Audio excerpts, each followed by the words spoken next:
Oh,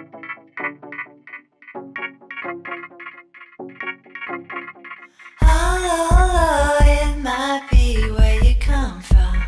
If where you come from casts a bright light on your news trucks that you made up.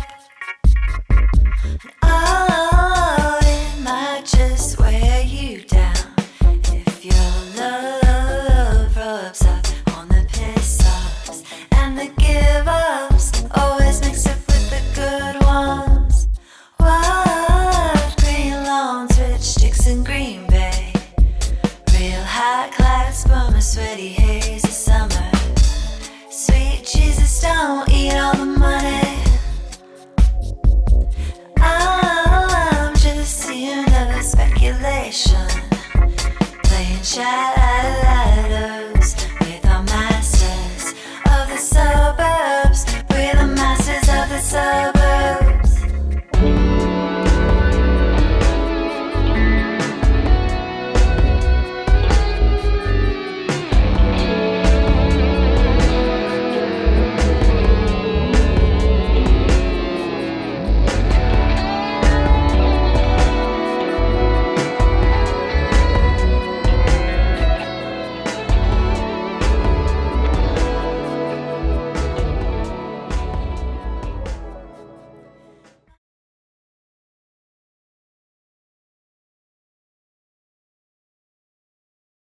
I'm Igor Abuladze, and I play guitar. Mike Peterson, drums. Andy Sells, I play the bass guitar. Tell me about the conception of NOSRETEP. How'd you guys come together? How did we come together? We were working together at the Seattle Drum School back in, we'd worked together for a couple of years, but we started playing back in 2011. Yeah, 2011. So, I mean, you guys had a thing going, right? Yeah, we kind of had a band going, but... You could talk With about Jeff Cook on bass. Yeah, Jeff Cook on bass. What was that band? Red. Yeah, it was Red, wasn't it? And then, it's kind of like, we just didn't want to play covers and stuff like that, and so let's do something else. And he's like, let's get Andy on bass. I'm like, hey. We tried all kinds of different stuff with Jeff. Yeah. We even played that Alan Holdsworth tune. It was kill. It was awesome, and some original music, and it looked like there are two bands in that one band. So Yeah. What became of it? Me and Jeff started the Red Classic Rock Trio with drummer Reed Whitwell, and me and Mike started looking for a bass player, and we found Andy. Yeah. He wasn't even playing bass either. I wasn't really a bass player. At least I didn't know I was. We just loved He's him. very shy, but what I heard, I did not know it was Andy. I was passing by the Seattle Drum School. I was passing by downstairs, and the room was on the second floor, and I heard the bass playing. No shit. Very funky, and I really liked the timing. And I was like, who is it? So I went up and opened the door and looked, and it was Andy playing with his student. That's crazy. So I went to Mike and I said, did you hear Andy playing bass? Yeah. I was like, no way, dude. Yeah, that'd be crazy. That's how it I all was a started. closet bass player for a while. Yep. Do you guys all know each other from the drum school?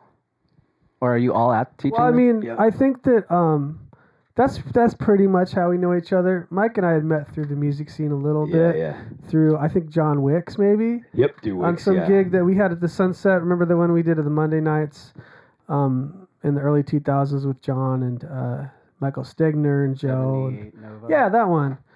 We were doing Sunday nights there. Right. And so Peterson came down and played a gig, and that was the first time I met him, and I fell in love right away. I was like, I love this man. He's amazing. Because I think that night, I think that's when I saw you probably do the one-handed roll on the tom, like Wipeout really fast while you shotgunned an entire beer with the other hand.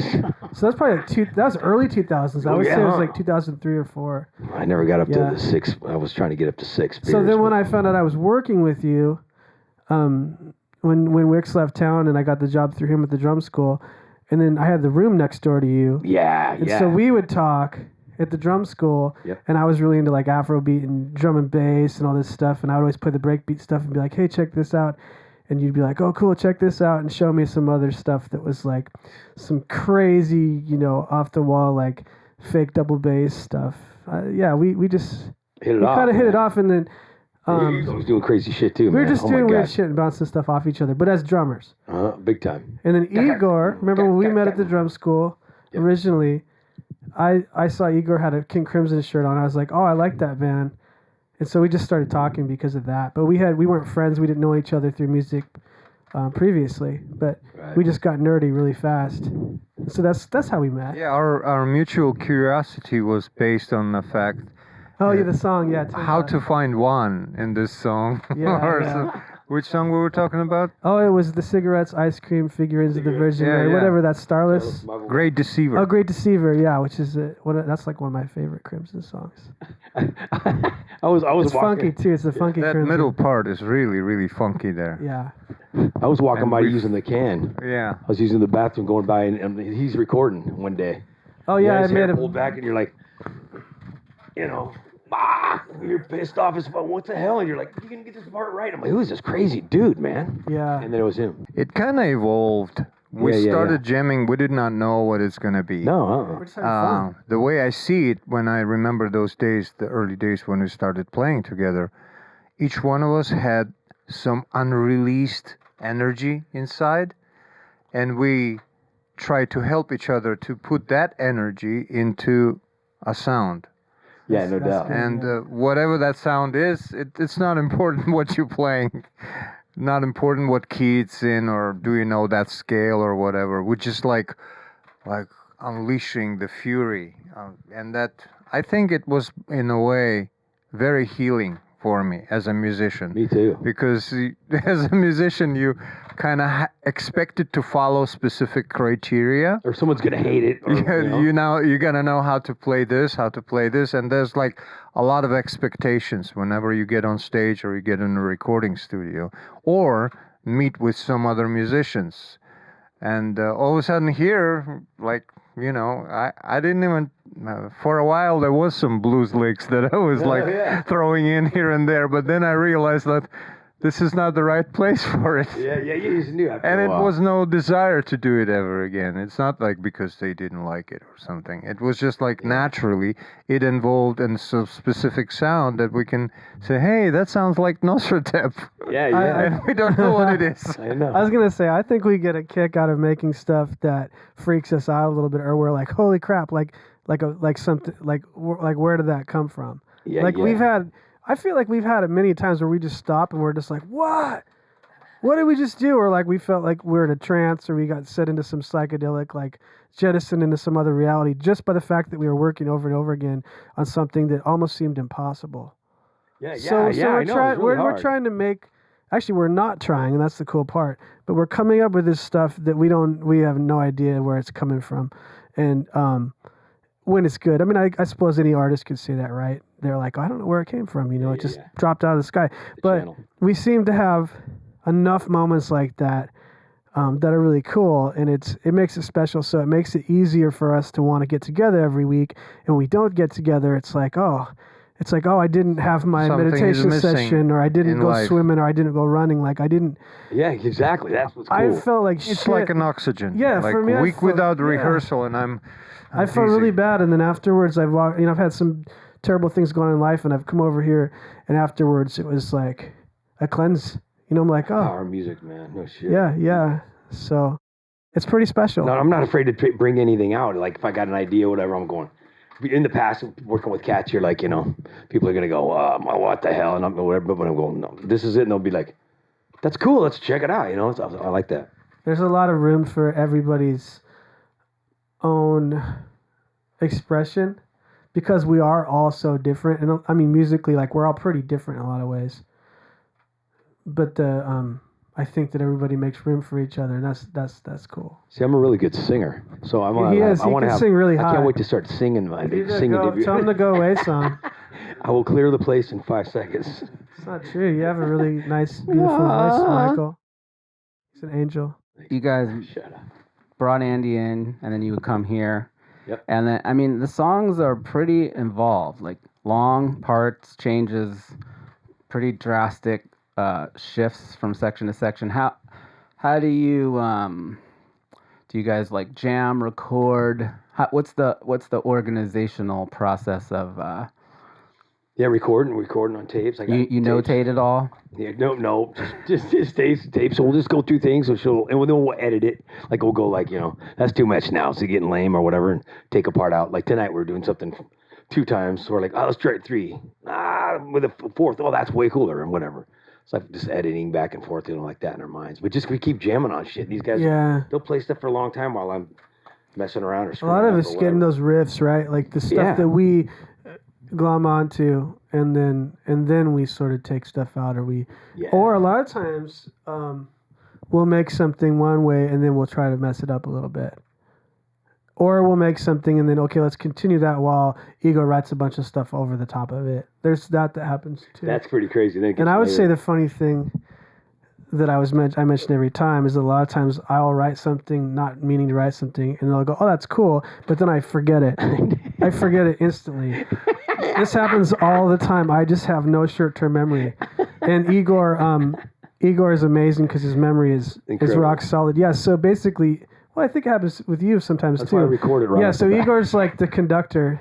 He'll basically be able to tell you back what you did, and I'll have no recollection of it. And I think that happens a lot. He comes up with rad stuff, man. I'm stream of consciousness. Yeah, very often, our songs begin with Andy playing something. And me and Mike kind of look at each other and, okay. And sometimes we play for 5 minutes or 7 minutes and we realize that where Mike hears one, that's not where I funny hear thing. one. Yeah. And then we realize that Andy's one is someplace else. Mine's usually on an E. So or not. that's really tricky, and we have to kind of agree. Where is one? Okay, let's count from here. What's been played is like that's the proof that it's not important to know where one is. If it sounds good, it sounds good. You try to search it at the same time. Go all right. When I listen to some King Crimson, what? I listen to some King Crimson music, and I have no clue where one is. And some songs are in 5, but you hear the music, and it's just like. How do you spell Bootsy backwards? So then does that mean there's a process of reviewing the tape and analysis? Do you guys do that together? Or? Very often. Lab coats. So you guys record every time you jam? Pretty much. And then do you have a separate session that's like... Actually, a lot of that's you, Mike, though. Because we'll record a bunch of stuff, and Mike's got his mad scientist set up with all the loopers and everything else. So a lot of times we'll do something, and Mike will find this gem and be like, "Hey, let's do that again." And then we'll take 17 practices trying to figure out how it was we did what we did. Yeah. I know. But he gets the stuff that's really cool. Like we had one where we were just improvising. What is it? Our song, Burning Apple. Yeah. Right? We were completely just going for it. Just completely just going off. And then Mike found the best stuff and he's like, "Okay, let's figure out how to do this." So this is a recording studio also, or are you just using a recorder? I'm just this in the corner. Oh, okay. Yeah, on my tapes. I just got cassette tapes. That's cool. And so when these guys leave, do you sift through the... Yeah. He's actually very good with going through tapes and finding because sometimes we forget, and we come back to the rehearsal and he's like, "Listen to this." This guy's is this guy. We had to give him a computer, and he still doesn't use it. He's just too confused. Or a cell phone or any of that stuff.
The thing is that we never actually tried to fit in any of the categories. No matter, I like the category. I would like to be fit in the category, say heavy metal. But are we heavy metal? I mean, when you have to do It's all hard, that, when you you know? have to do all the like booking, bio stuff, what do you guys? We're a little What do you lazy. call We're a it? little lazy on some of that stuff. I know, man. Honestly, I discovered that our music sounds different depending on which band we're opening with. Yeah. Open for. Sorry, which band we're open for. I think about that stuff all the time, though. Context and like, you know, depending on the light, depending on Because- what's going on, where you because are, it's who a you're different set of around, yeah. people who It come is. to see the last band. Yeah. It's all And because of that expectation. people, the music changes, and that's beautiful. does, Well, it the does. room is always. I think the room is always The like. room is it's also always very going to important. change. The What you ate how on it's that day is perceived. important. Everything. Yeah. How you woke up. If you go like this or not. I think the main ingredient is the audience. Audience make this whole thing complete. Yep. Right. When someone listens, especially the fresh set of ears, I love that. How did you meet Mike? How did you guys know each other? Through drum school. Yeah. I was taking a year-long course there in 2006. As a student? I wanted to become a drummer, actually. Yeah, Oh yeah. wow. For the He is whole a year, I drummer. was obsessed with drums and learning how to, tune them and bought a lot of drum sets and restored them. And was Mike your teacher?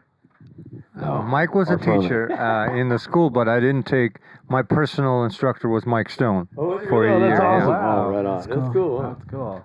Yeah. Stone. It was very good program, and even though I didn't become a drummer in the end, I met all these wonderful people, who I still, Big time. You wouldn't. yeah, so many connections, And the people you hate too. and I still work there as an instructor myself. Yeah. It's cool, man. How are you?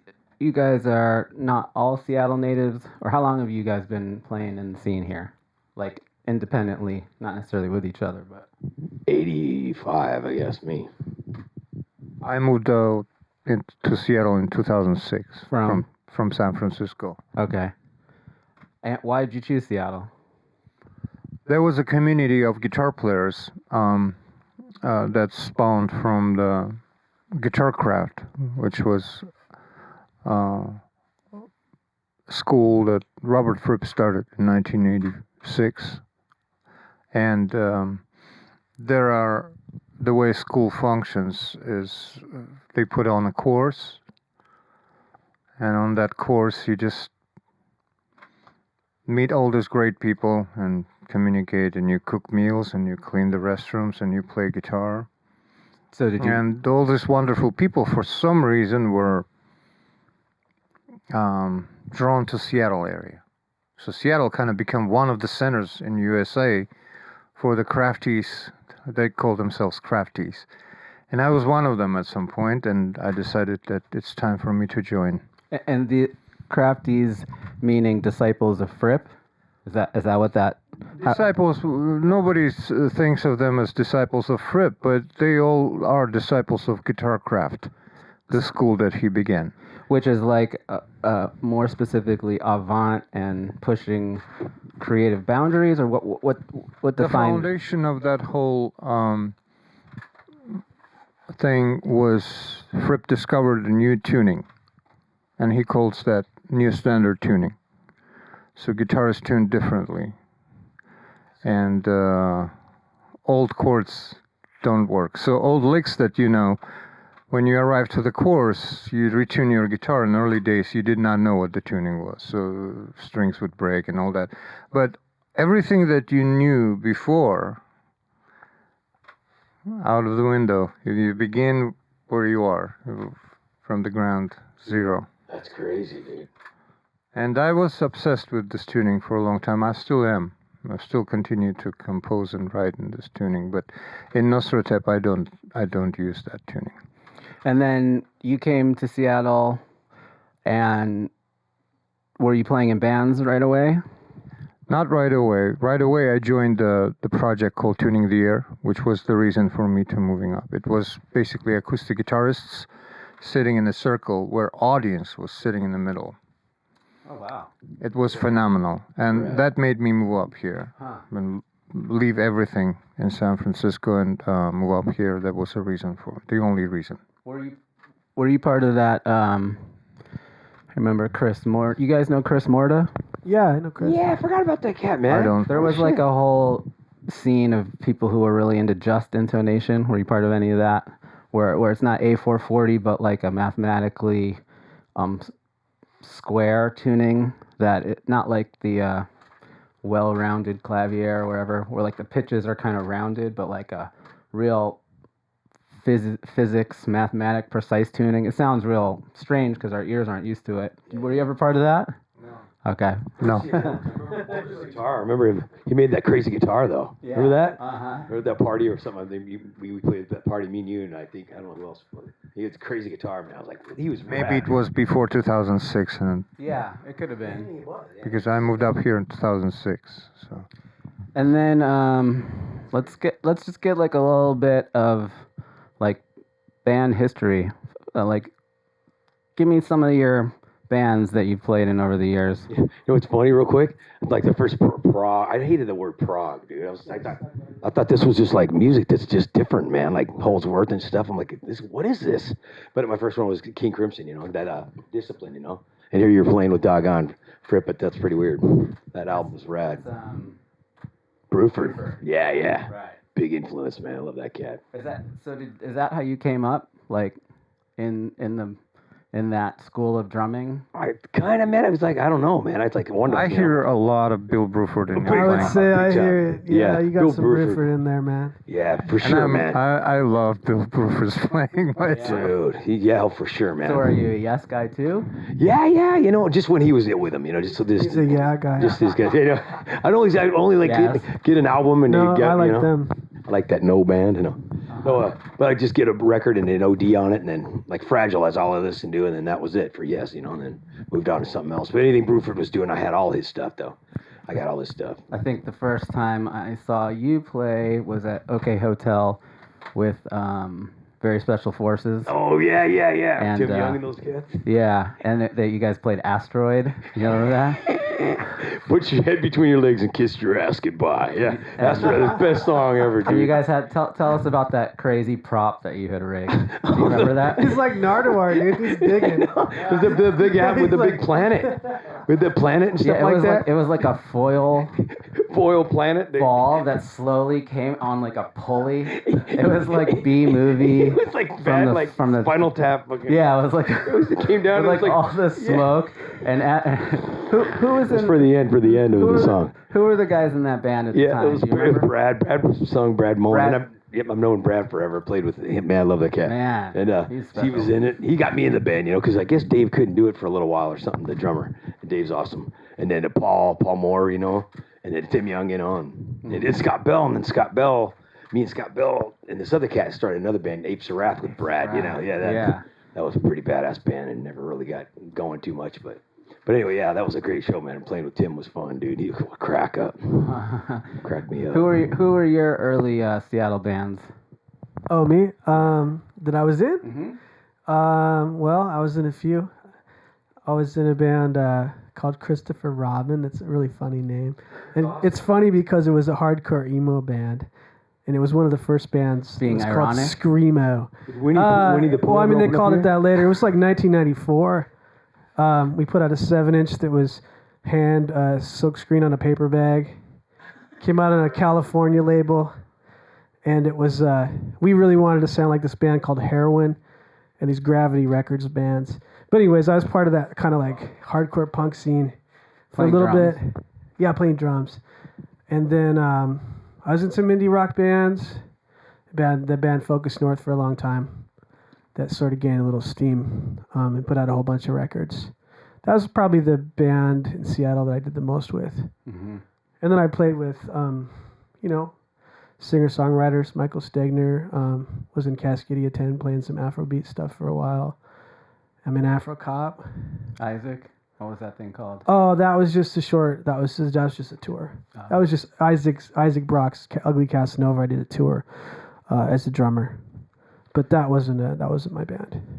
I was in a band called Area 51 that put out punk records.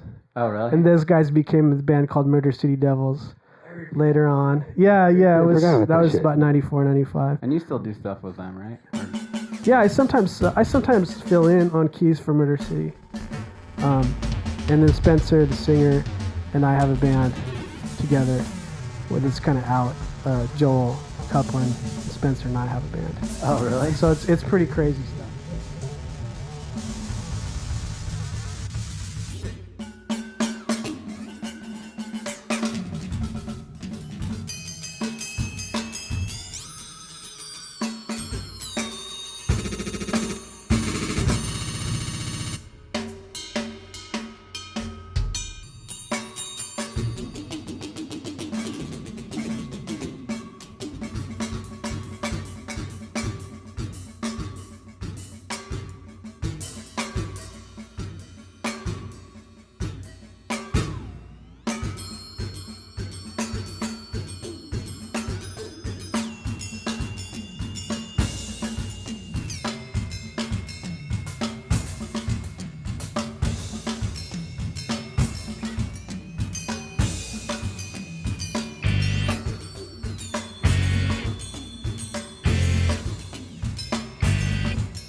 I would say, actually, yeah, when we started playing, I definitely was trying to channel some of that no music, no kind of bass.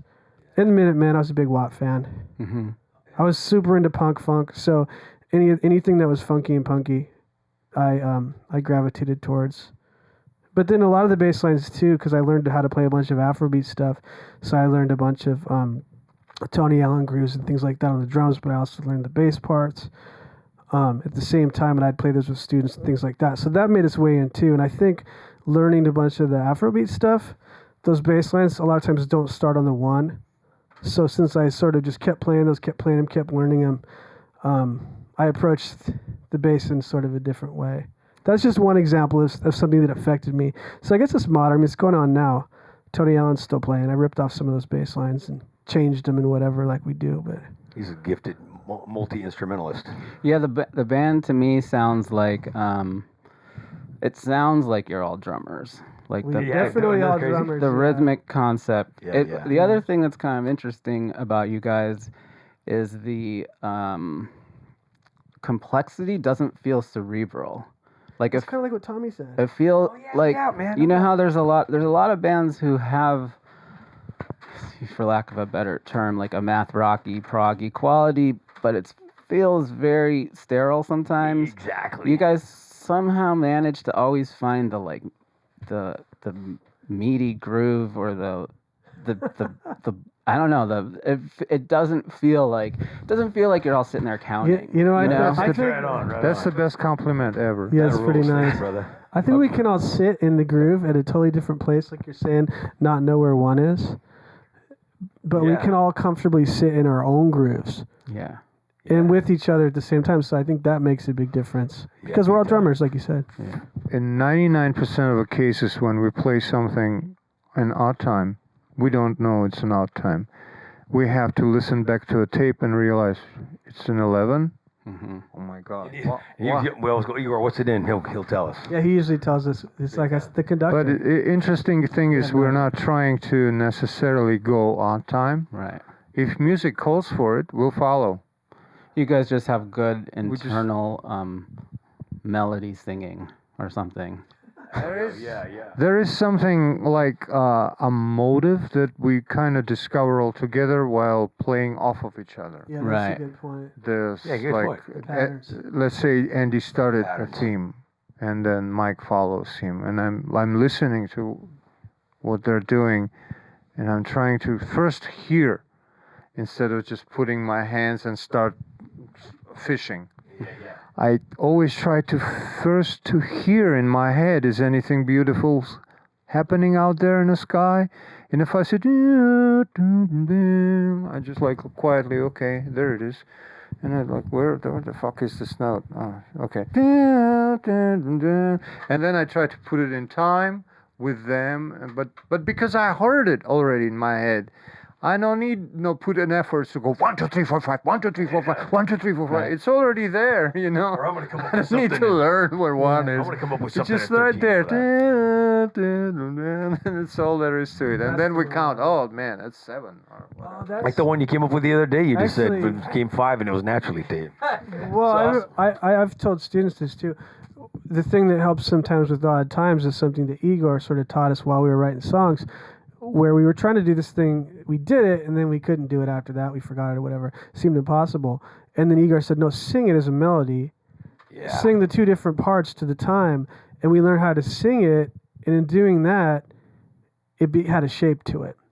As opposed to numbers, digits. Exactly. So I think that, You know how to play what with we're it. talking about is shapes. And I think, in particular, Igor's really good at recognizing the shape and saying, okay, well, here's how it works. You know how it is, like, you play a riff and Yeah. whatever time. So much easier than going, trying to count or. Right. Metal guys What do do you that a lot too, right? Like they don't understand that they're playing in odd times. I know, They I just know. make riffs and they make Me another too. riff and another riff and stack it on top and whatever. The thing is, being a guitar player very often suggests that it's, you're kind of waiting until they start playing lead, right?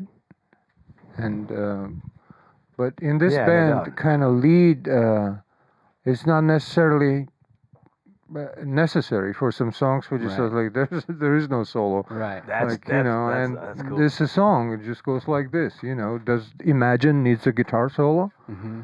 You know, if it doesn't. It'd be a little We better. should wouldn't it? record one. Perfect. You know, it's You just guys like should do why, that. why would you play a guitar solo in there? So it's just The solo that should have been. everything. no doubt, man. Music tells you everything if you hear. You know, Right. and that's all there is to it. Dude, absolutely, man. How soon before? I think we just had the name right away. Mike had it. Yeah, my dad used to talk backwards all the time. He'd be like, Really? "Keep NOSRETEP, get the hell in the house," and steal the stuff. And I was, Really? yeah, it That's was like funny. a family thing. And yeah, him Wow, and his cool. brother, my uncle, and then they heard it one time. Probably, I don't know what it was from, but you guys are like, "We should name the band that." I'm going, I don't know. When man. you had the song too, right? Oh, exactly. Thank you. From years ago. Was it with Bam Bam? Yeah, with Bam Bam, We played it. covered that song. We covered it. We yeah, added yeah. some What's on stuff. the record? And then It's called NOSRETEP. Okay. Yeah, the song. And what's the story behind it? Just like with the song, or Yeah. just a riff I had in my head, you know, and then played it in Bam Bam, and we Bam played Bam it. was a band. Yeah, Bam Bam. Yeah, I was in band in town. I was in the band for a while, early '90s there.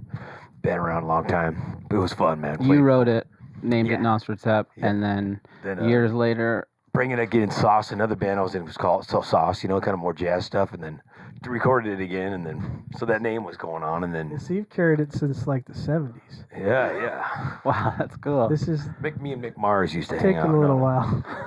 And then then it kind of happened, and I go, "You guys want to do that song?" Sure, man. And then kept the name, and I think they like us more in Tacoma than Seattle. Tacoma's rad. Because they love heavy music. Yeah, totally. It's a little bit rougher of a town. Tacoma is a very interesting town. Yeah, it's fun, a little man. It's rougher, fun. you know, which I think is we're received without that sort of like chin scratching. I don't know if I can like this shit that happens in Seattle. Pure, yeah, the purists. Well, there's just Not a too little bit pure. of reservation. There's a little stick up the butt in this town. Not to say that we haven't had a lot of good reception, but I would say I honestly think people in this town are a little uptight. That's all I'm gonna say about that. Yep. 1181. What? You weren't around. Oh, I'm upside down. 31811. This is here. Want to see this? Sure. That was disgusting, Michael. The first tape. Oh, so it's literally tape. So this is. Oh yeah. Really No, tapes, I yes. was not being facetious when I said that this guy doesn't own a computer. Do you have a He doesn't tape have splicing machine? Any of that stuff. No, man, that'd be awesome. I had to repair them, but no, not really. Here we got first deal. So the drum kit. Yeah. You got the Rototom, everything. Yeah. So I got from my Tom Marriott, man, buddy I play with. He gave me this for my first pedal, so I was like, oh, this thing's badass, you know. Started messing with the digital delay, DDD 6, I think, and then kind of messed with that, and then started kind of getting into that, and then started miking my drum. I guess I've done that a long time before that too. I had a guitar processor, this GP50, you know, and I had that all, you know, different programs and stuff like that, and I had my drums going through that. When I And used to so, lift at other place. and you like glued microphones inside your drum. Yeah, no, just like got them inside there, like Right. Audix, you know, underneath there and stuff like that, and then inside the bass drum, and so then I run them all into the board and through the pedals, in the board, through the pedals into the speaker. And yeah, just messed stuff with that like that, and then we got a lot of weird Do you intros use into that- songs and shit like that. Do you use that same kit for other projects? Yeah, I guess so, man. Like with Couple, you what's know. your Ron project? Yeah, Suffering Fuckheads. Yeah. So do you use I that started same? with him doing that stuff live, you know. So you have some. So it's like jazz with all that shit. Yeah. That's awesome. Just I have- never saw you taking the whole pedal board though. You take yep. like selected pedals. Yep. to- No, I used to take the whole. You did? Yeah. I was gonna say I remember that. Yeah. Wow, that's cool. Until they got out of control, then they're more addictive than doggone tattoos. So it was like pedals and pedals. And then when did the sampling become a part of it? Just stuff we'd come up with for funny stuff, like in between songs, and well, let's have that in there, you know. Or my dad saying shit or whatever, you know. That started actually with your dad It did, huh? saying, Yeah. you remember you found, you found the recording Yeah, my of my his dad dad was at camping. some party. Yeah, we saying- were camping, at Bodega Bay. I was a little kid, and he's like, let her enjoy herself once in her life. Damn it, you know. So it's sort of like, let's let me kill the intro to a song. Just The only aim always was to entertain ourselves. Right. big There we time go, expectations, man. And are there things that you covered in the first album that this next set of tunes is new ground in a very particular way, or do you think that people will find it very different from the first album when? I think so. It's man. I think different, so, yeah, because we changed as a band and we started. Yeah. But again, like there's no like intention behind it other than, okay, we're like for right now for some reason we're into really just like heavy stuff or stuff that's like faster, like more thrash. But there was never an intention, or you know the band discovered weed or whatever, and like we got a little more psychedelic, but not. Yeah. You know, that's not like trying to be. It's just what happened.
I mean, when people ask you, how do you describe the music? I hate that straightforward down the rock Four and on the roll. floor. No. Yeah. You have to. What do you like? You have to use the words with elements of metal. I know, yeah, really. And I hate that. Like elements of what? Now, if you cross a bossa nova with it, then who cares? No, we don't sound like that. No. Yeah. What could you say? I'll just say, hey, do you know Mike Peterson? And if they do, then I'll say, well, it's like that. If they don't, I'll say, well, it's your loss. Lots of bossa novas. I always mention that it's loud. The guitar is mainly distorted, so there will be no expectation of some yeah, yeah. major Explain it chords. to my and- mom. Yeah. And there are no vocals. Yeah. Like warn them right away.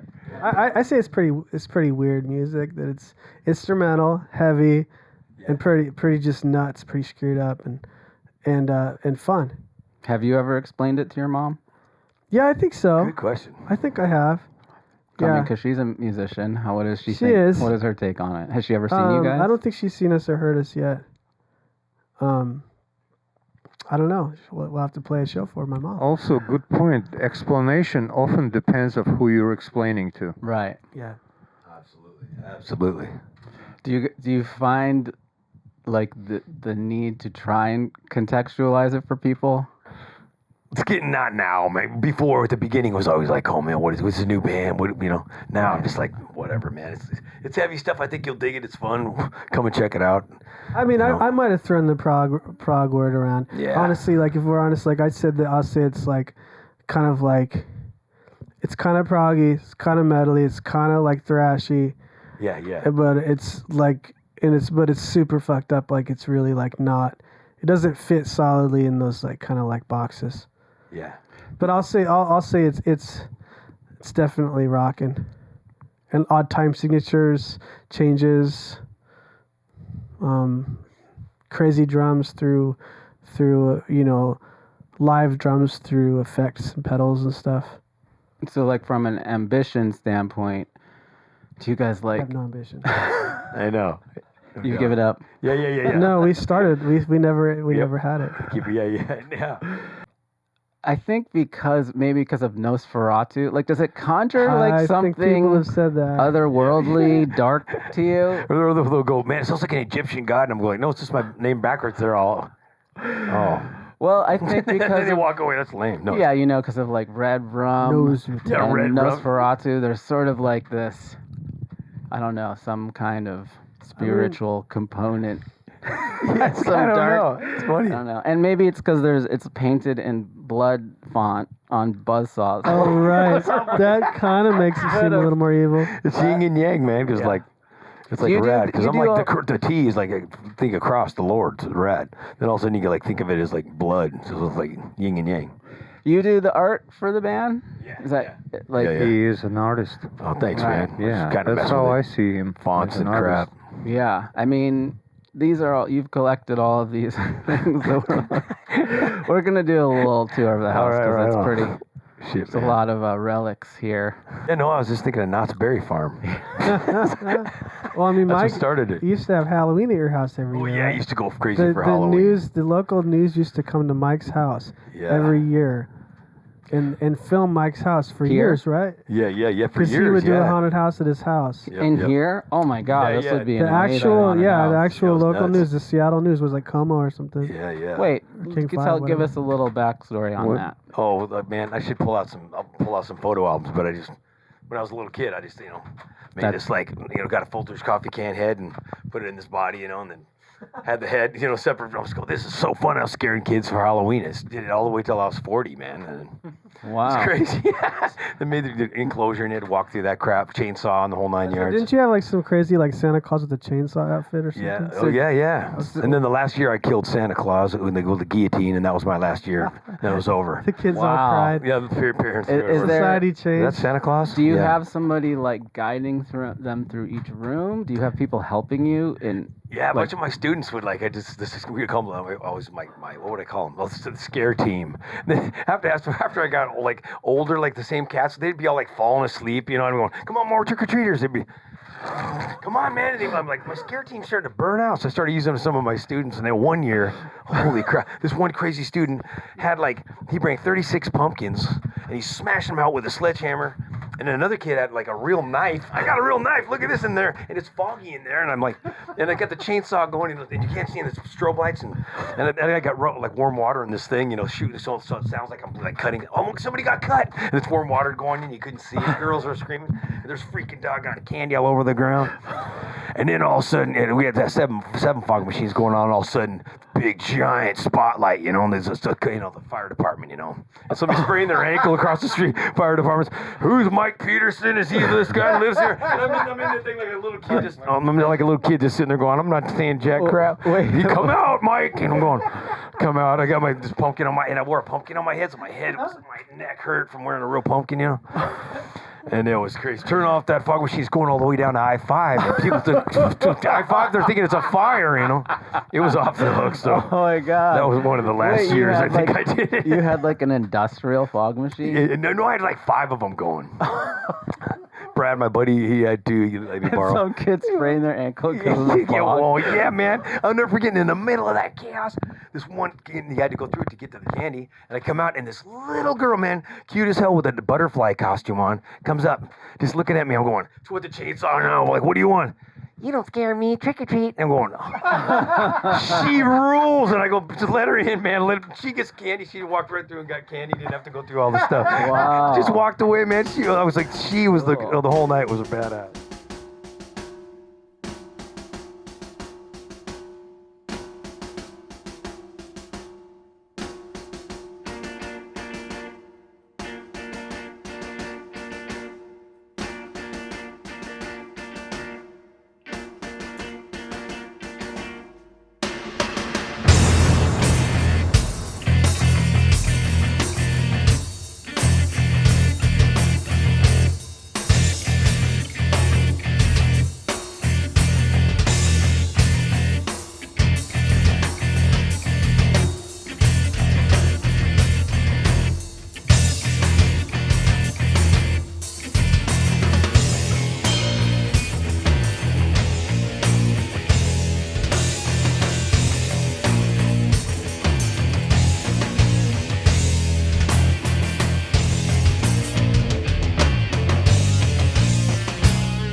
hopefully you guys will dig us, man. You got to check us out. Amen.